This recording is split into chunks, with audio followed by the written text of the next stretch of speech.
பிஜேபியை எதிர்த்தும் திரு நரேந்திர மோடி அவர்களை எதிர்த்தும் தான் காங்கிரஸ் இங்க அரசியல் செஞ்சாகும். பிஜேபியை எதிர்த்தும் திரு நரேந்திர மோடியை எதிர்த்தும் அரசியல் செய்வதாக நினைத்துக் கொண்டு இந்தியாவுக்கு எதிரான கருத்துக்களை பேசி வருகிறார் திரு ராகுல் காந்தி.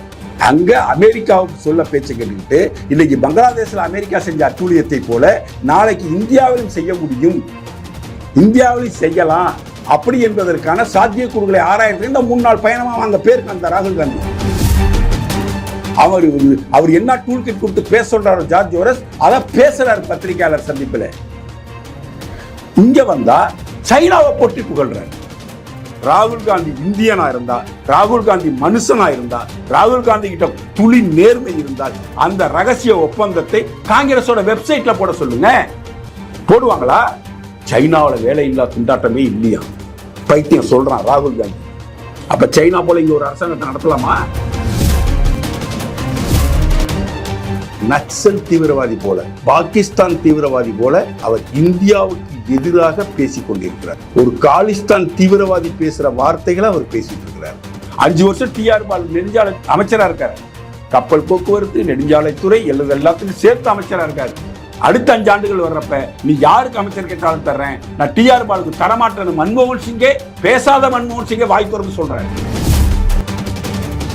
முட்டாள் ராகுல் காந்தியே, தீவிரவாதி ராகுல் காந்தியே, நீ உனக்கு அறிவு இருந்தால் லடாக்கினுடைய மொத்த நிலப்பரப்பு எவ்வளவு, அதுல சைனா கைப்பற்றியதாக நீ சொல்லக்கூடிய 4000 சதுர கிலோமீட்டரை நீ அடையாளம் காமிக்க முடியுமா? நீ தான் போட்டோ எடுத்துட்டு வந்து பார்லிமெண்ட்ல பேசுறல, அப்படி ஒரு போட்டோ எடுத்துட்டு வந்து பேசுடா, பார்லிமெண்ட்ல பேசு. சைனாக்காரன் 45,000 சதுர கிலோமீட்டரை உன் கொள்ளு தாத்தன் நேரு காலத்தை குடிச்சிட்டு போயிட்டான், அச்சை சிங்கிற பகுதியை. அப்ப நேரு சொன்ன வார்த்தை என்ன தெரியுமா? அங்க புல்லு புண்டு கூட முளைக்காது, வேணா சைனா எடுத்துட்டு போட்டுன்னு சொன்னார். அந்த பகுதி தான் இருக்கு சைனா கிட்ட. பிரதமர் நரேந்திர மோடி அவர்கள் வந்த பதவியிலேற்ற பிறகு ஒரு பிடி மண்ணை கூட சைனாவால எடுக்க முடியல. நம்ம ராணுவ தளபதி அமைதியின் பக்கம் நின்று நான் கடைசியா ஒரு பேச்சுவார்த்தை நடத்தி பார்க்கிறேன், பேச்சுவார்த்தை செட் ஆகலன்னா நாங்க அடிக்கிறோம்னு சொன்னாங்க. நீ அடி, பேச்சுவார்த்தை நடத்து, எதை வேணாலும் செய், ஆனா இந்தியா பின்வாங்கிடுச்சுங்கிற ஒத்த வார்த்தை என் காதுல விழக்கூடாது. அதற்காக நீ என்ன வேணாலும் செய்யணும் உத்தரவு விட்டது ஆளும் தலைமை. இவன் ஆம்பளடா, புல்லு பூண்டு கூட முளைக்காது, எடுத்துட்டு போங்கன்னு சொன்னா பாரு, அவன் ஆம்பளை இல்லை. TN News 24 டிஜிட்டல் நேயர்களுக்கு வணக்கம். இன்றைய சிறப்பு நேர்காணலில் நம்முடன் இணைந்திருப்பவர் நடிகர் திரு ரவி அவர்கள். வணக்கம் சார். வணக்கம் மொழி. சார், இப்போ ராகுல் காந்தி அவர்கள் எதிர்கட்சி தலைவரான, மக்களவை எதிர்கட்சி தலைவரான ராகுல் காந்தி அவர்கள் அமெரிக்கா போனப்போ அங்க பேசிய பேச்சு சர்ச்சையா மாறி இருக்கு சார். அது மட்டும் இல்லாம இந்தியா கூட்டணின்றதே ஒரு பெரிய ஒரு டிராபேக்கா இருக்கு அவருக்கு அங்க பேசும்பொழுது. இது எப்படி பாக்குறீங்க சார்? சார், ராகுல் காந்தி என்கின்ற மனிதனை நம்ம ரொம்ப அண்டர் எஸ்டிமேட் பண்ணி பப்பு அப்படின்னு சொல்லி கிண்டல் பண்ணி அவருக்கு ஒன்றும் தெரியாதுங்கிறத நம்ம பப்பு ஆட்டம் சிறு பிள்ளைத்தனமாக அவர் நடந்துக்கிறாருங்கிறது போல தான் நம்ம விமர்சனங்கள் இருந்தது. ஆனால் அவர் சிறு பிள்ளைத்தனமாக இல்லை, ஒரு மாவோயிஸ்ட் தீவிரவாதி போல, ஒரு நக்சல் தீவிரவாதி போல, ஒரு பாகிஸ்தான் தீவிரவாதி போல அவர் இந்தியாவுக்கு எதிராக பேசி கொண்டிருக்கிறார். ஒரு காலிஸ்தான் தீவிரவாதி பேசுகிற வார்த்தைகளை அவர் பேசிட்டு இருக்கிறார். அவர் சாதாரண மனிதன் இல்லை. இன்னைக்கு அரசியலமைப்பு சட்டம் கொடுத்திருக்கக்கூடிய நிழல் பிரதமர் என்கின்ற அந்தஸ்துடன் கூடிய எதிர்க்கட்சி தலைவராக இருந்து கொண்டு நம்ம நாட்டை பற்றிய மிக கேவலமான கருத்துக்களை அமெரிக்காவில் போய் பேசுறார். அமெரிக்காவில் போய் பேசிட்டு இந்தியாவுக்கு தான் வரப்போறார். அங்க போய் என்ன பேசுறாரு? சீக்கியர்கள் தலைப்பாகை அணிகிறதுக்கும், அவங்களுடைய கையில் அணியக்கூடிய காப்பு அணிவதற்கும், அவங்களுடைய குருத்வாராவுக்கு போகிறதுக்கும் இங்கு தடை இருக்குது, ஃப்ரீயா அவங்களால போக முடியல, அதற்கான சூழல் அவங்களுக்கு இல்லைன்னு சொல்றார். இதை யார் சொல்றா? அமெரிக்காவிலையும் கனடாவிலையும் இரட்டை குடியுரிமை வைத்துக்கொண்டு வாழக்கூடிய காலிஸ்தானிய தீவிரவாதியான ஜஸ்டிஸ் ஃபார் சீக்னு ஒரு அமைப்பை நடத்தி கொண்டிருக்கக்கூடிய அவர் பேர் பன்னோ பிஸ்கட்டோ, அந்த தீவிரவாதி பேர். அந்த பொறுக்கி பேசுறத இந்த மனிதன் பேசுறான். அந்த பொறுக்கி இதை என்டாஸ் பண்ணி வரவேற்றிருக்கிறான் அந்த தீவிரவாதி. இப்படிப்பட்ட ஒரு மிக கேவலமான, மிக மோசமான ஒரு விஷயத்தை ராகுல் காந்தி அங்கு அமெரிக்காவில் முன்னெடுக்கிறார். மிஸ்டர் ராகுல் காந்தி, விடுதலை புலிகளுக்கு உங்கள் பாட்டி ஹெல்ப் பண்ணாங்க. இங்கே வந்து அவங்க வந்து முகாம் அமைத்து போர் பயிற்சி கொடுத்து அவங்களை ஊக்குவித்து இலங்கைக்கு எதிராக அவர்களை போராடுவதற்கு முழு உறுதுணையாக இருந்தது உங்கள் பாட்டி. அதனுடைய தண்டனையை உங்கள் அப்பா அனுபவிச்சார். நீங்கள்லாம் சின்ன குழந்தையாக இருக்கிறப்ப ராஜீவ்காந்தி அவர்கள் இறந்து போன பிறகு நீங்கள்லாம் சின்ன பிள்ளைங்க, 20 வயசுக்கு முன்னாடி. உங்களுக்கு ராஜீவ்காந்தி இறந்து போனப்போ ராகுல் காந்திக்கு ஒரு 25 வயசு இருக்குமா சார்? அவ்வளோதான் இருக்கும். உங்கள் அப்பா முகத்தை கூட பார்த்து அழுவ முடியாத சூழ்நிலை. உங்கள் அப்பா சின்ன பின்னமாக சிதைக்கப்பட்டார் ஒரு தீவிரவாத குழுவுக்கு சப்போர்ட் பண்ணதுனால. உங்கள் பாட்டி இந்திரா காந்தி அம்மையார் அகாலிதளம் என்கின்ற ஒரு கட்சியை சீரழிக்க வேண்டும் என்பதற்காக பிந்திரன்வாலை என்கின்ற தீவிரவாதியை பஞ்சாபில் உருவாக்கி அவனுக்கு நிதியுதவி செய்து அவனை தீவிரவாத செயலில் ஈடுபடச் செய்து அவனை பஞ்சாபில் இருக்கக்கூடிய அமைதியை குலைக்கச் செய்து அகாலிதளத்துக்கு எதிரான ஒரு அரசியல் நிலைப்பாட்டை உங்கள் பாட்டி கையாள்வதற்கு தீவிரவாதி பிந்திரன்வாலாவை உருவாக்கினார். அதன் விளைவு உங்கள் பாட்டி AK-47 சுக்கு நூறாக சுட்டு படுகொலை செய்யப்பட்டார். நீங்கள் தீவிரவாதியை கையில் கெடுத்துக்கொண்டு தீவிரவாதிகளுக்கு ஆதரவாக செயல்பட்டு கொண்டிருக்கிறீர்கள். நீங்கள் நீண்ட நெடுங்காலம் நல்ல விதமாக வாழணும், ஒரு ஸ்ட்ராங்கான எதிர்க்கட்சி தலைவராக இந்தியாவில் இருக்கணும்னா மரியாதையாக இருங்க. நீங்கள் எந்த தீவிரவாத கும்பலுக்கு இன்னைக்கு சப்போர்ட் பண்ணுறீங்களோ அதே தீவிரவாத கும்பல் உங்கள் கையை மீறி போகும் பொழுது நீங்கள் உங்கள் பாட்டிக்கு ஏற்பட்ட நிலைமையோ உங்கள் தந்தையாருக்கு ஏற்பட்ட நிலைமையோ உங்களுக்கு ஏற்பட்டு விடக்கூடாது என்று பயத்தில் இதை உங்களுக்கு எச்சரிக்கையாக சொல்கிறோம். இந்த காங்கிரஸ்காரங்களும் ராகுல் காந்தி காதில் கொண்டு போய் ஊதுங்க. எந்த குருத்துவாராவளையும் சீக்கியர்கள் உள்ளே போக முடியாத நிலை இருக்கா? ஆனால் உங்கள் பாட்டி காலத்தில் இருந்துச்சு. குருத்வாராக்குள்ள பிந்திரன்வாலையனுடைய கொள்ளை தீவிரவாத கும்பலெல்லாம் ஆயுதங்களோட போய் உள்ளே பூந்துட்டாங்க. நார்மலான ஒரு சீக்கியர் வந்து குருத்வாராக்குள்ளே போய் தொழுதுட்டு அவங்க ப்ரேயரை பண்ணிட்டு வர முடியாத சூழ்நிலை. ஏன்னா அந்த குருத்வாரா ஃபுல்லாக பஞ்சாபில் வந்து கம்ப்ளீட்டாக அந்த பொற்கோயிலுக்குள்ளே இருந்தது தீவிரவாதிகள். நாட்டுக்கு எதிரான சிந்தனை கொண்ட, நாட்டுக்கு எதிராக செயல்படக்கூடிய, பிரிவினைவாதம் பேசக்கூடிய, பஞ்சாபை தனிநாடாக கோரக்கூடிய தீவிரவாதிகள் பொற்கோயிலுக்குள்ளே பூந்துட்டான். அப்போ நார்மலாக இருக்கக்கூடிய ஒரு சாமானிய சீக்கியன் பொற்கோயிலுக்குள்ளே போக முடியாத நிலையில் இருந்துச்சு. அந்த நிலையை உருவாக்குனது உங்கள் பாட்டி இந்திரா காந்தி. திரும்ப அதே தீவிரவாதிகளை அழிப்பதற்காக தன்னால் உருவாக்கப்பட்ட ஒரு தீவிரவாதியை, தன் கையை மீறி சென்றுவிட்ட ஒரு தீவிரவாதியை அழிப்பதற்காக பொற்கோயிலுக்குள் ஆபரேஷன் ப்ளூ ஸ்டார் என்கின்ற இராணுவ நடவடிக்கையை எடுத்து பொற்கோயிலுக்குள் பூந்து அவர்களை படுகொலை செய்து அந்த பொற்கோயிலை மீட்டு காலிஸ்தான் தீவிரவாதியை உங்கள் பாட்டி ஒடுக்கினார்கள். அதற்காக தனது சக மெய்காப்பாளர்களால் சுட்டு கொல்லப்பட்டார் உங்கள் பாட்டி. சக மெய்காப்பாளரால் சுட்டுக் கொல்லப்பட்டார். ஒரு பிரதமருக்கு மெய்காப்பாளரை தேர்வு செய்கிறப்ப என்னன்னா விஷயங்களை வந்து ஃபில்டர் பண்ணியிருப்பாங்க. எவ்வளவு பேசிய, எவ்வளவு ஒரு ஆய்வுகள் நடத்தி அவங்களுடைய ட்ராக் ரெக்கார்டெல்லாம் பார்த்து தானே ஒரு பிரதமருக்கு வந்து செக்யூரிட்டியை ஃபிக்ஸ் பண்ணுவாங்க. அப்படி ஃபிக்ஸ் பண்ண செக்யூரிட்டி ஆஃபீஸர், மெய்காப்பாளர் உங்கள் பாட்டியை சின்ன பின்னமாக சிதைத்தான். அவங்கள தூக்கில் போட்டாங்க, நடந்துச்சு. ஆனால் இந்திரா காந்தி இறந்தப்ப ஒரு சீக்கியர் டெல்லி வீதிகளில் நிம்மதியாக நடக்க முடிஞ்சுதா? சமீபத்தில் ஒரு வீடியோ ஒன்று பார்த்தேன். அப்போ அதில் பாதிக்கப்பட்டிருந்த ஒரு சீக்கியர் சொன்னார், நாங்கள் தாடியை சவரம் செய்யக்கூடாது, எங்கள் தலைப்பாகையை நாங்கள் எடுக்கக்கூடாது, அப்படிங்கிறது எங்கள் மத கோட்பாடு. ஆனால் இந்திரா காந்தி இறந்த பிறகு நடந்த கலவரத்தின் காரணமாக நாங்கள் தாடியை சேவ் பண்ணக்கூடிய சூழ்நிலைக்கு தள்ளப்பட்டோம். டர்பன் அணிய முடியாத நிலைக்கு நாங்கள் தள்ளப்பட்டோம். கையில் அணியக்கூடிய காப்பை கலட்டி வைக்கும் நிலைக்கு நாங்கள் ஆளானோம். எங்கள் உயிரை காப்பாற்றிக் கொள்வதற்காக பெண்கள் தன் முந்தானையால் தலையை மூடியிருப்பாங்க. அவங்க அதெல்லாம் செய்யலை. இப்படிப்பட்ட நிலை அங்கே ஒரு 10 நாள் நீடிச்சுது. இந்த நிலையை உருவாக்கியது உங்கள் பாட்டியின் மரணம். அதற்கு உங்கள் அப்பா என்ன சொன்னார்? பெரிய ஆலமரம் விழுறப்ப சின்ன சின்ன செடிகள் கொடிகள்லாம் அழிய தான் செய்யும்னார். நான் இரும்பு கரம் கொண்டு அடக்கி இந்த கலவரத்தை கட்டுப்படுத்துவேன், யார் தவறு செய்திருந்தாலும் அவர்களுக்கு நடவடிக்கை பாயும், சட்டம் தன் கடமையை செய்யுங்கிற வார்த்தை உங்கள் அப்பா வாயிலிருந்து வரல. ஒரு பெரிய ஆலமரம் சேர்ந்தா சின்ன செடிகள் மரங்கள்லாம் அழிஞ்சு போயிடுன்னு சொன்னார். இதே போன்ற போக்கை நீங்கள் கையில் எடுப்பது ராகுல் காந்தியின் அரசியல் வாழ்வுக்கு இது உகந்ததாக எனக்கு படலை. காங்கிரஸ்காரங்க இதை கொண்டாடுறானுங்க சார். இது ஒரு முக்கியமான விஷயம் என்னன்னா, பிஜேபி காங்கிரஸோட எதிர்க்கட்சி. பிஜேபியை எதிர்த்தும் திரு நரேந்திர மோடி அவர்களை எதிர்த்தும் தான் காங்கிரஸ் இங்க அரசியல் செஞ்சாகும். பிஜேபியை எதிர்த்தும் திரு நரேந்திர மோடியை எதிர்த்தும் அரசியல் செய்வதாக நினைத்து கொண்டு இந்தியாவுக்கு எதிரான கருத்துக்களை பேசி வருகிறார் திரு ராகுல் காந்தி சார். அவருக்கு தேவை ஒரு இன்சிடென்ட். எதிர்கட்சி தலைவராக பதவியேற்றத்துக்கு பிறகு திடீர்னு புறப்பட்டு ட்ரெயின் டிரைவர்ஸை போய் சந்திக்க போறார். டெல்லியில் ட்ரெயின் டிரைவர்ஸோட யூனியனுக்கு போய் அங்கே உள்ள டிரைவர்களோட ரகசியமாக ஏதோ பேசிட்டு வர்றார். இவர் பேசிட்டு வந்த 20 நாள் கழிச்சு பாகிஸ்தான் உள்ள ஒரு தீவிரவாதி ஒரு வீடியோ வெளியிடறான், 3 நிமிஷம் வீடியோ. அந்த வீடியோவில் அவன் என்ன சொல்றான், நீங்க வந்து மிகப்பெரிய அளவில் மக்கள் இருக்கிற இடத்துல போய் குண்டு போடுறதோ சுடுறதோ இதெல்லாம் வேண்டாம். இந்தியாவுடைய மிகப்பெரிய டிராவலிங் நெட்வொர்க் வந்து ரயில்வே தான்.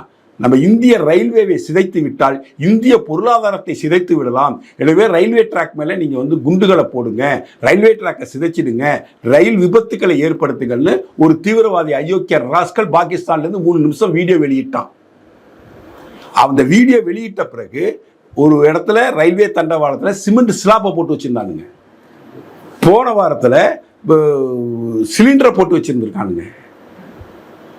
ராகுல் காந்தி டிரைவர்களை சந்திக்கிறதும் இப்படி ஒரு வீடியோ வெளிவர்றதும் தண்டவாளங்களை இதே போல அசம்பாவிதங்கள் நடப்பதற்கும் எல்லாத்தையும் புள்ளியை கூட்டி வச்சு பாருங்க.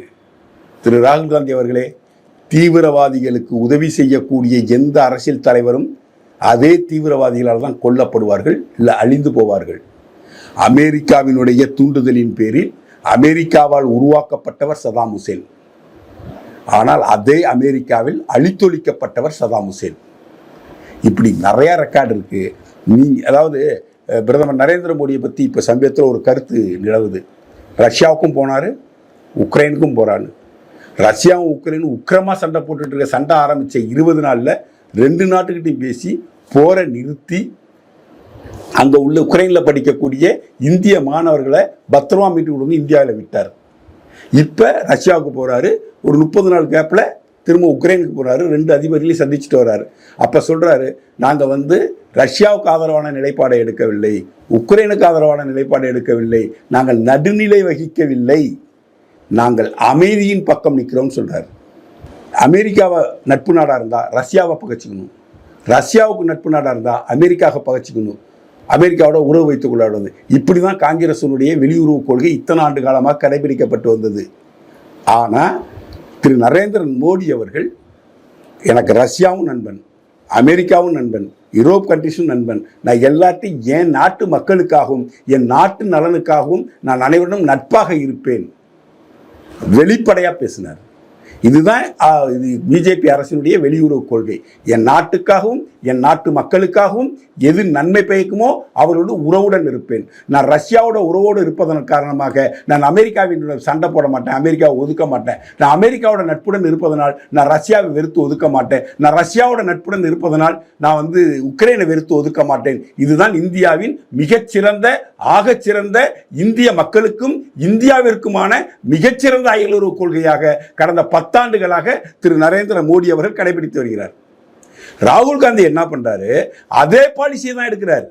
அமெரிக்காவின் பேச்சை கேட்டுக்கொண்டு அமெரிக்காவில் இருக்கக்கூடிய இந்திய எதிரியான ஜார்ஜ் சோரோஸின் அடியாளாக தன்னை பிரகடனப்படுத்திக் கொண்டு ஜார்ஜ் சோரோஸ் செய்யக்கூடிய அத்தனை விஷயங்கள் அவர் அஜெண்டா கொடுக்கிறார், டூல் கிட் கொடுக்கிறார்.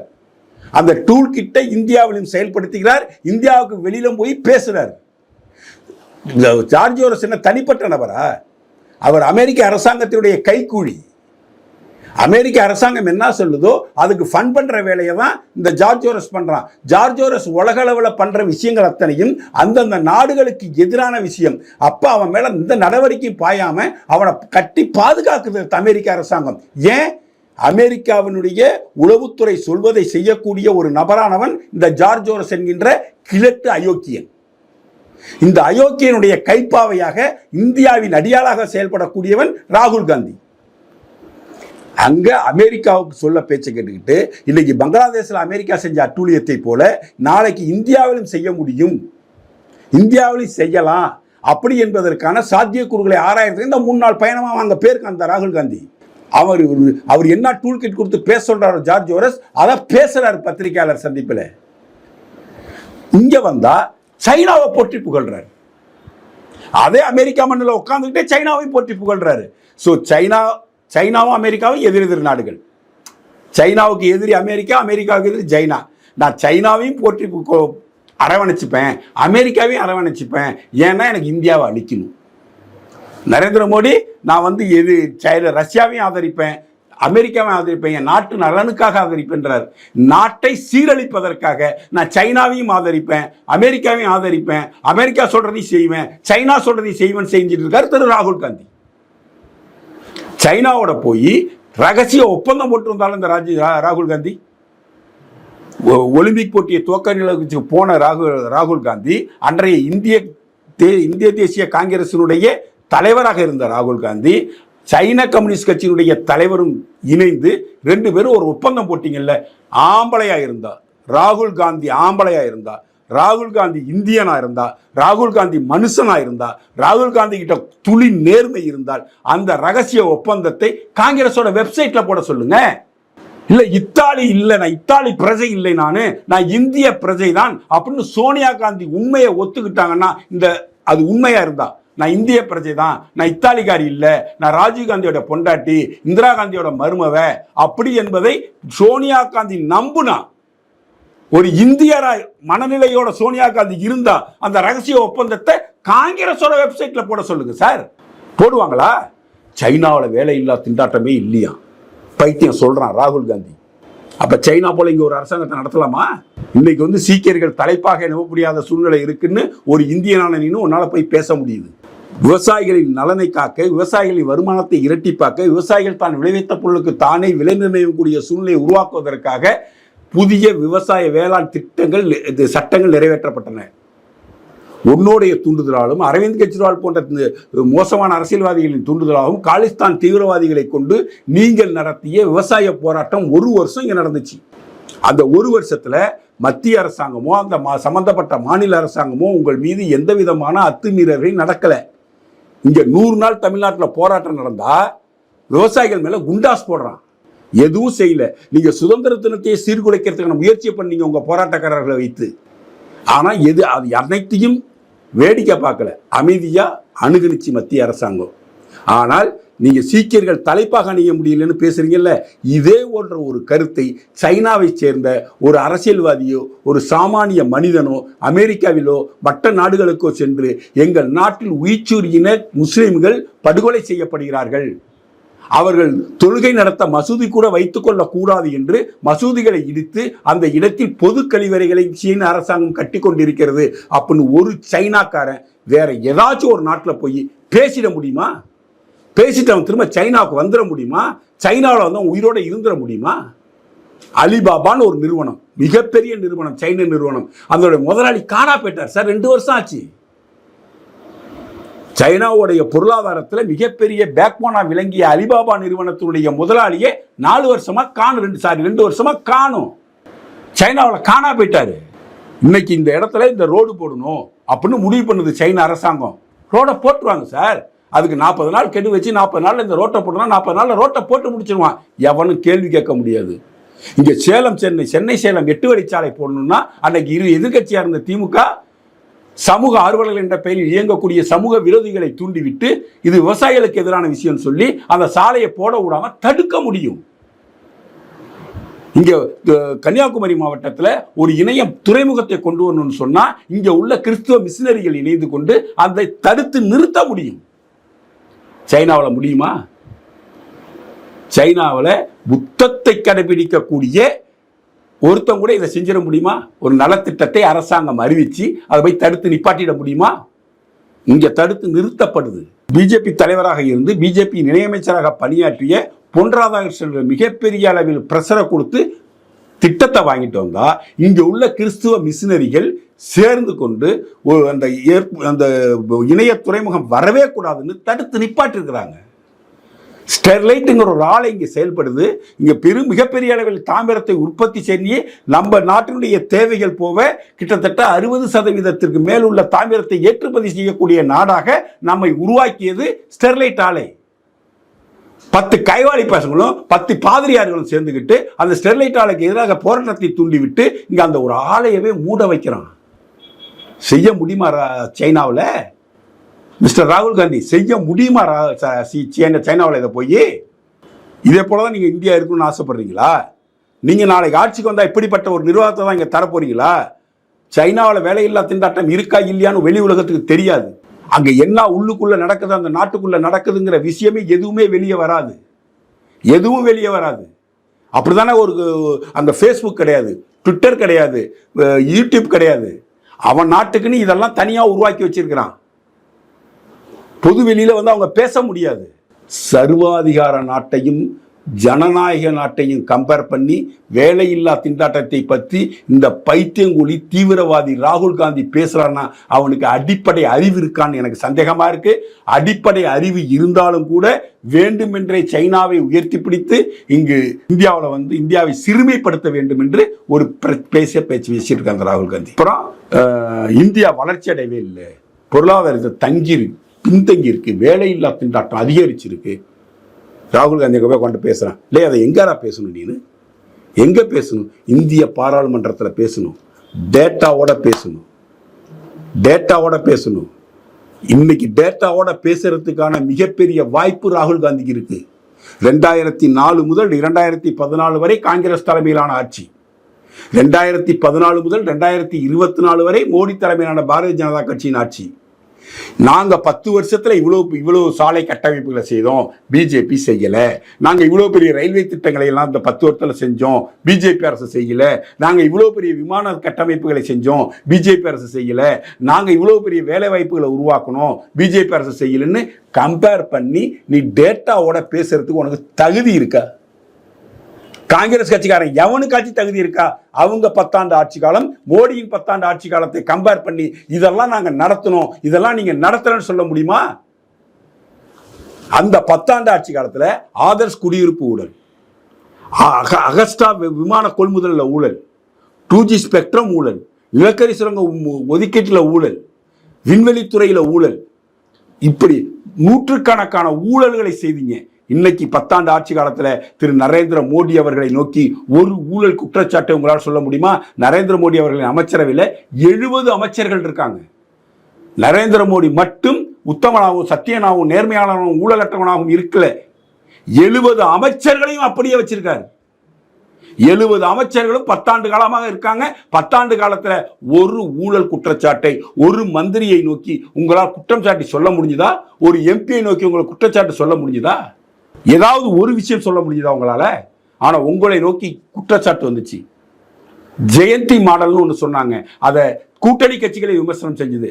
ஜெயந்தி நடராஜன் ஒருத்தவங்க இருந்தாங்கல்ல, அவங்க மத்திய அமைச்சராக இருந்தாங்கல்ல, மத்திய அமைச்சர் இருந்தப்ப அவங்க வாங்கின லஞ்ச லாவண்யம் போக்குவரத்தை ஜெயந்தி மாடல் அப்படின்னு சொல்லிட்டு ஏதோ ஒரு நிக்நேம் வச்சு கூப்பிட்டாங்க.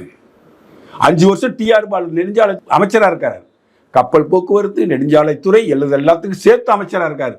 அடுத்த 5 ஆண்டுகள் வர்றப்ப நீ யாருக்கு அமைச்சர் கேட்டாலும் தர்றேன், நான் டிஆர் பாலுக்கு தரமாட்டேன்னு மன்மோகன் சிங்கே, பேசாத மன்மோகன் சிங்கே வாய் திறந்து சொல்றாரு. அப்படிப்பட்ட மெகா ஊழல்களை செய்த ஆட்சி தான் கடந்த 10 ஆண்டு கால ஆட்சி, காங்கிரஸ் ஆட்சி. இந்த 10 ஆண்டு ஆட்சி காலத்தில் இதே போன்ற ஏதாச்சும் ஊழல் குற்றச்சாட்டுகள் இருக்கா? மன்னிக்கவும், ராகுல் காந்தியோட டேட்டா கொடுக்க முடியுமா? ராகுல் காந்தி கொடுக்க வேண்டாம், வேற எவனாச்சும் காங்கிரஸ்காரனோட டேட்டா கொடுக்க முடியுமா? இங்கே அறிவுஜீவிகள் கொட்டி கிடக்காங்க. அப்புறம் இன்னொன்று சொல்றான், லடாக் பகுதியில் 4000 சதுர கிலோமீட்டர்களை சீனா ஆக்கிரமித்து விட்டது, அதற்கு எதிராக மோடி எந்த நடவடிக்கையுமே எடுக்கவில்லை அப்படின்னு ராகுல் காந்தி பேசியிருக்கிறாங்க. நீங்க லடாக் மேப்பை இதை வந்து பார்த்துட்டு இருக்கிற இளைஞர்கள் பார்க்கலாம், மாணவர்கள் பார்க்கலாம், இல்லை யார் வேணாலும் பார்க்கலாம். இந்திய மேப்பை வச்சு லடாக்கை ஜூம் பண்ணுங்க. லடாக் பகுதியை ஜூம் பண்ணி அதில் 4000 சதுர கிலோமீட்டரை நீங்கள் வந்து ரவுண்ட் பண்ணுங்க. ரவுண்ட் பண்ணீங்கன்னா ஜம்மு காஷ்மீர் பகுதியே உள்ள போயிடும், ஜம்மு காஷ்மீர் பகுதியே உள்ள போயிடும். அதுக்கு சொல்றாரு, இதே போல வேறு ஒரு நாடு அமெரிக்காவினுடைய 4000 சதுர கிலோமீட்டரை பிடித்து வைத்து விட்டால், அதை கண்டுகொள்ளாமல் உங்கள் அரசாங்கம் இருந்தால் நீங்கள் என்ன கேள்வி கேட்பீர்கள் அரசாங்கத்தை பார்த்து கேட்கிறார். முட்டாள் ராகுல் காந்தியே, தீவிரவாதி ராகுல் காந்தியே, நீ வந்து உனக்கு அறிவு இருந்தால் லடாக்கினுடைய மொத்த நிலப்பரப்பு எவ்வளவு, அதுல சைனா கைப்பற்றியதாக நீ சொல்லக்கூடிய 4000 சதுர கிலோமீட்டரை நீ அடையாளம் காமிக்க முடியுமா? நீ தான் போட்டோ எடுத்துட்டு வந்து பார்லிமெண்ட்ல பேசுறல, அப்படி ஒரு போட்டோ எடுத்துட்டு வந்து பேசுடா, பார்லிமெண்ட்ல பேசு. லடாக்ல நீ இவ்வளவு பெரிய ஆக்கிரமிப்பு நீ செஞ்சிருக்கிற, சைனா பண்ணிருக்கான், நீ கண்டுக்காம இருக்கான்னு பேசு. பேச வேண்டிய இடம் பார்லிமெண்ட். நீ பார்லிமெண்டோட எதிர்க்கட்சி தலைவன். நீ போய் அமெரிக்காவில் உட்காந்து என் நாட்டை சைனா பிடிச்சிருச்சுங்கிற. அங்க அந்த பார்டரை காப்பாற்றுறதுக்கு போராடிட்டு இருக்கான கடும் குளிர்லையும் பனிலையும் கடந்து ராணுவ வீரன், அவன் மனசு வேதனைப்படாத இதை கேட்டுட்டு அவன் பொண்டாட்டி பிள்ளைங்களை இங்க கடந்து கஷ்டப்படுறாங்களே, அவங்களுக்கு வேதனையா இருக்காது? இந்த பகுதியை காக்க தானே என் புருஷங்க எல்லையில இருந்து போராடுறான், பணியில என் அண்ணன் போராடுறான், என் அப்பா போராடுறான். அந்த ராணுவ வீரர்களின் குடும்பத்தினர் வேதனைப்பட மாட்டாங்க? இத போய் அங்க பேசுற உனக்கு வெக்கமா இல்ல? இப்படியா பேசுறது? உண்மையா பேசு, நேர்மையா பேசு. நீ பிஜேபியை விமர்சனம் செய், திரு நரேந்திர மோடி அவர்களை விமர்சனம் செய். நாங்க அதை பத்தி கடுமையான மாற்று விமர்சனத்தை நாங்க தர்றோம். நீ இந்தியாவை காட்டி கொடுக்கக்கூடிய சகுனி வேலையை நீ பார்த்து கொண்டிருக்கிறார். அமெரிக்க தேசத்துல போய் நீ இந்தியாவை காட்டி கொடுத்து இந்தியாவின் நற்பெயருக்கு களங்கத்தை ஏற்படுத்தி இந்திய இறையாண்மைக்கு எதிராக ஆன்டி இந்தியனாக செயல்படுகிறார் ராகுல் காந்தி. ஆன்டி இந்தியனா செயல்படுறார் ராகுல் காந்தி. அமெரிக்க மண்ணில் போய் உட்கார்ந்துக்கிட்டு இந்திய இறையாண்மைக்கு எதிராக பேசுகிறார், தீவிரவாதி போல பேசுகிறார், காலிஸ்தான் தீவிரவாதி போல பேசுகிறார், பாகிஸ்தானிய தீவிரவாதிகளை போல பேசுகிறார், மாவோயிஸ்ட் தீவிரவாதிகளை போல அங்க பேசிக் கொண்டிருக்கிறார். சைனாவில் சைனாக்காரன் 45,000 சதுர கிலோமீட்டரை உன் கொள்ளுத்தாத்தன் நேரு காலத்தில் பிடிச்சிட்டு போயிட்டான், அச்சைசிங்கிற பகுதியை. அப்ப நேரு சொன்ன வார்த்தை என்ன தெரியுமா? அங்க புல்லு புண்டு கூட முளைக்காது, வேணா சைனா எடுத்துட்டு போட்டுன்னு சொன்னார். அந்த பகுதி தான் இருக்கு சைனா கிட்ட. பிரதமர் நரேந்திர மோடி அவர்கள் வந்த பதவியிலேற்ற பிறகு ஒரு பிடி மண்ணை கூட சைனாவால் எடுக்க முடியல. ஒரு பார்டர்ல 40 நாள் நிக்கிறான், எழுத்து தக்கான பீடபூமி சம்திங், அது சரியா ஞாபகத்தில் இல்லை. 40 நாள் இந்திய ராணுவமும் சைனா ராணுவம் உள்ள விட மாட்டேன்னு சொன்னா சைனா பின்வாங்கி ஓடிச்சு. இதே லடாக் பகுதியில கல்வான் பள்ளத்தாக்குல சைனாக்காரன் உள்ள வந்து 2 ராணுவ வீரர்களுக்கும் பேச்சுவார்த்தை முற்றி கைகலப்பு நடந்துச்சு. அதுல இந்திய ராணுவ வீரர்கள் 20 பேர் கொல்லப்பட்டாங்க. ஆனால் சைனா ராணுவ வீரர்கள் 70க்கும் மேற்பட்டவர்கள் கொல்லப்பட்டார்கள். அதை சைனா ராணுவம் வெளியிடவில்லை. ஆனால் அமெரிக்காவினுடைய சேட்டலைட் புகைப்படங்கள் மூலமாக அமெரிக்க அரசாங்கம் வெளியிட்டது 70 பேருக்கு மேல சைனா ராணுவர்கள் கொல்லப்பட்டிருக்காங்கன்னு. அப்ப கேட்டாரு இந்த பைத்தியக்கான ராகுல் காந்தி, முழு லூசு பைய ராகுல் காந்தி கேட்டாரு, ஏன் நம்ம நாட்டு ராணுவ வீரர்களுக்கு துப்பாக்கி வச்சுக் கொள்வதற்கான உரிமை கொடுக்கல, அதனாலதானே செத்து போயிட்டாங்கன்னு சொன்னாரு. முட்டா பையிலே லூசு பையிலே அந்த அக்ரிமெண்ட் உங்க தாத்தம் போட்டது, கொள்ளு தாத்தம் போட்டது பஞ்சசீல கொள்கையில். யாரும் ஆயுதத்தை 2 நாடும் பயன்படுத்தக்கூடாது அப்படின்னு சொல்லி உங்க கொள்ளு தாத்தம் போட்ட அக்ரிமெண்ட். அந்த அக்ரிமெண்ட்டை ஹானர் பண்ணிச்சு இந்திய அரசாங்கம். இன்னைக்கு கல்வான்ல கிட்டத்தட்ட 400 மீட்டருக்குள்ள 2 ராணுவமும் நிக்கிறாங்க. 400 மீட்டருக்குள்ள 2 ராணுவமும் நிக்கிறாங்க, சைனா ராணுவமும் இந்திய ராணுவமும். அப்ப ராணுவ தலைமை ஆளும் தலைமை கிட்ட கேட்கிறாங்க, நாங்க என்ன செய்யறதுன்னு. ஆளும் தலைமை நரேந்திர மோடி அரசு என்ன சொன்னிச்சு? களத்துல நீ இருக்க, அங்க என்ன நடக்குது என்ன செய்யணும்னு உனக்கு தான் தெரியும், நீ எதை வேணாலும் செய், உன் பின்னாடி அரசாங்கம் நிற்கும், இந்த நாட்டு மக்கள் நிற்பாங்கன்னு அங்க உள்ள ராணுவ தலைமைக்கு உத்தரவாதம் கொடுத்தது திரு நரேந்திர மோடி தலைமையிலான அரசு. அப்ப கூட நம்ம அமைதியின் பக்கம் நின்னோம். நம்ம ராணுவ தளபதி அமைதியின் பக்கம் நின்று, நான் கடைசியா ஒருத்தர பேச்சுவார்த்தை நடத்தி பார்க்கிறேன், பேச்சுவார்த்தை செட் ஆகலன்னா நாங்க அடிக்கிறோம்னு சொன்னாங்க. நீ அடி, பேச்சுவார்த்தை நடத்து, எதை வேணாலும் செய், ஆனா இந்தியா பின்வாங்கிடுச்சுங்கிற ஒத்த வார்த்தை என் காதுல விழக்கூடாது. அதற்காக நீ என்ன வேணாலும் செய்யணும் உத்தரவு விட்டது ஆளும் தலைமை. இவன் ஆம்பளடா, புல்லு பூண்டு கூட முளைக்காது, எடுத்துட்டு போங்கன்னு சொன்னான் பாரு, அவன் ஆம்பளை இல்லை, அவன் ஆம்பளை இல்லை. இதை போய் நீ எங்க பேசுற? வெக்கமா இல்லை? வெக்கமா இல்லையா? சூடு சொரணம் இல்லையா? நீ இந்தியன் தானே, இந்திய ரத்தம் தானே உன் மேல ஓடுது. இல்ல, கலப்பு ரத்தம் இத்தாலி ரத்தமும் சேர்ந்து ஓடுறதுனால தான் உனக்கு இந்தியா மேல பற்று இல்லை, பாசம் இல்லை, இந்தியா மேல ஒரு நம்பிக்கை இல்லை உனக்கு. சார், இதில் ஒரு பெரிய விஷயம் என்னன்னா, உலக தலைமையை இப்போ மலேசியாவை சேர்ந்த ஒரு தலைவர் பேசியிருக்கிறாரு, இத்தாலியை சேர்ந்த பிரதம மந்திரி பேசியிருக்கிறாங்க, முன்னாள் அமெரிக்காவில் தூதராக இருந்த ஒருவர் இந்திய தூதராக இருந்த ஒருத்தர் பேசியிருக்காரு. இவங்கெல்லாம் என்ன பேசுகிறாங்க? உக்ரைன் போரை நிறுத்த முடியும்னா அது நரேந்திர மோடியால் மட்டும்தான் முடியும். சிங்கப்பூரை சேர்ந்த ஒரு மிகப்பெரிய அறிவுஜீவின்னு நினைக்கிறேன், ஒரு பேர் எனக்கு தெரியல, அவர் ஒரு ஸ்டேட்மெண்ட் கொடுத்துருக்காரு, வீடியோ வெளியே வந்திருக்குது. அவர் சொல்கிறாரு, ஒரே நேரத்தில் இரு நாடு யுத்தங்கள் நடந்து கொண்டிருக்கிற பூமியில ரஷ்யாவுக்கும் உக்ரைனுக்கும் செல்லக்கூடிய ஒரே தகுதி படைத்த வீர திருமகன் திரு நரேந்திர மோடி தான் சொல்றார். ஒரு ஐநா சபையிலேயே ஒரு கூட்டம் நடைபெறுகிறது. மற்ற நாட்டு தலைவர் நம்ம பிரதமர் பேசிக் கொண்டிருக்கிறார். புதின் ஒட்டியாடுறாரு, அமெரிக்க அதிபர் ஒட்டியாடுறாரு. ஒடியாந்து நான் இங்கே தான் இருக்கேன், என்னை கண்டுக்காம பேசிட்டு இருக்கேங்கிறாரு. அந்த அளவுக்கு இவருக்கு ஒரு முக்கியத்துவம் உருவாகிறது உலக நாடுகள் முழுவதும் திரு நரேந்திர மோடி அவர்களுக்கு. இந்த முக்கியத்துவத்தை குலைக்கணும். உலக நாடுகள் மத்தியில், உலக நாட்டு தலைவர்கள் மத்தியில் இந்தியா மிக மோசமாக இருக்கு, இந்தியா ஏழ்மையாக இருக்கு, இந்தியாவில் வேலையில்லா திண்டாட்டம் இல்லை இருக்கு, வேலையில்லா திண்டாட்டத்தில் மக்கள் துன்பப்படுறாங்க, இங்கே சிறுபான்மை மக்களுக்கு பாதுகாப்பு இல்லை, இங்கே சைனா கிட்ட அடிபணிஞ்சு கிடக்கு இந்திய அரசாங்கம், அப்படி என்பது போன்ற பிம்பத்தை உருவாக்குவதற்காக இந்த திருடன், இந்த அயோக்கியன், இந்த தீவிரவாதி ராகுல் காந்தி அமெரிக்க மண்ணில் உட்கார்ந்து கொண்டு இப்படியெல்லாம் பேசியிருக்கிறார் என்பது நேரடியாக குற்றச்சாட்டு சொல்றேன். இது சம்பந்தமா எந்த காங்கிரஸ்காரனோட வேணாலும் நேருக்கு நேரம் விவாதிக்க தயாரா இருக்கிறேன். அதான் ஒரு பொறுக்கி பையருக்கான திருச்சி வேலுசாமின்னு அவனை வேணாலும் வர சொல்லுங்க, விவாதிப்போம். பாராளுமன்றத்தில் ப. சிதம்பரம் பேசினார். நமது உலகத்தின் 5வது பொருளாதார நாடாக மாறுவதற்கு 2047 வருடம் ஆகும் அப்படின்னு பாராளுமன்றத்தில் ப. சிதம்பரம் பொருளாதார மேதை பேசினார். ஒரு பொருளாதார மேதை பிரைம் மினிஸ்டரா இருந்துகிட்டு, இன்னொரு பொருளாதார மேதை நிதியமைச்சராக இருந்துகிட்டு, அந்த பொருளாதார மேதை சொல்றார் பாராளுமன்றத்தில், நம்ம 5வது மிகப்பெரிய பொருளாதார நாடாக மாற வேண்டும் என்றால் அது 2047 தான் சாத்தியமாகும் சொன்னார். ஆனால் என் தலைவன் நரேந்திர மோடி 2022 இந்திய உலக அளவில் இந்தியாவை 5வது பொருளாதார பெரிய நாடாக மாற்றிவிட்டார்.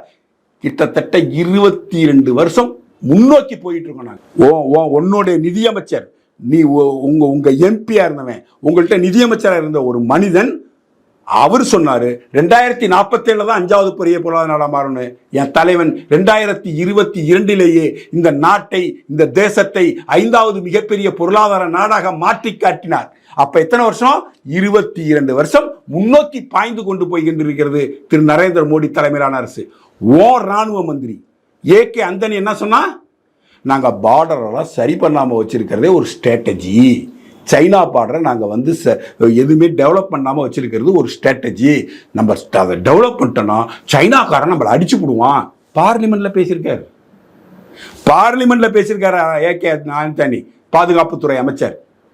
அதே பாதுகாப்புத்துறை அமைச்சர் ஆயுதங்கள்லாம் வாங்க எங்கள்கிட்ட காசு இல்லை, நிதிச்சுமை பெருசா இருக்கு, எங்களால் புதிய ஆயுதங்களும் அப்டேட் பண்ண முடியாது, எங்கள்கிட்ட பணம் இல்லைன்னு சொன்னாரு. அதே ஏகே ஆண்டனி மன்மோகன் சிங் தலைமையிலான ஆட்சியில், காங்கிரஸ் ஆட்சியில் இன்னைக்கு உலகத்தில் உள்ள அத்தனை அதிநவீன ஆயுதங்களும் இந்தியாவில் வந்துடுச்சு. நேற்று ஒரு முக்கியமான ஏவுகணை, நீர்மூழ்கி கப்பலில் இருந்து எதிரி நீர்மூழ்கி கப்பலை அழிப்பதற்கான முக்கிய ஏவுகணையை இந்தியாவிற்கு தருவதற்கு அமெரிக்கா சம்மதம் தெரிவிச்சிருக்கு. நேத்தி ஸ்டேட்மெண்ட். அதனில ஆத்ம நிர்பார் பாரத் என்ற பெயரில் ராணுவத்திற்கான தளவாட பொருட்கள் இங்க உற்பத்தி செய்யப்படுகிறது. புல்லட் ப்ரூஃப் ஜாக்கெட் வெயிட் குறைவாக இந்தியாவிலே உற்பத்தி செய்யப்படுது. கிளவுஸ், சாக்ஸ், ஷூ இதெல்லாம் வெளிநாட்டிலிருந்து உங்க மானங்கட்ட காங்கிரஸ் அரசாங்கம் இறக்குமதி பண்ணிட்டு இருந்துச்சு. ஆனா இன்னைக்கு அத்தனையும் இந்தியாவில் தயாரிப்பதோடு மட்டுமல்லாமல் இந்தியாவிலிருந்து ராணுவ தளவாடங்கள் இன்று உலக அளவில் ஏற்றுமதி செய்யப்படுகிறது. இன்னைக்கு பிரம்மோஸ் ஏவுகணை விற்கிறோம். நம்ம ஏவுகணை பிலிப்பைன்ஸ் வாங்க தயாரா இருக்காங்க, மலேசியாக்காரங்க வாங்க தயாரா இருக்காங்க. இன்னைக்கு யூபிஐ என்கின்ற இந்த செயலியை உலக நாடுகள் வரவேற்றுக்குது. 100 டிரான்சாக்ஷன் உலக அளவில் நடந்தால் அதில் 60 டிரான்சாக்ஷன் இந்தியாவின் யூபிஐ மூலமா நடக்குது. இதெல்லாம் முன்னேற்றம் இல்லையா?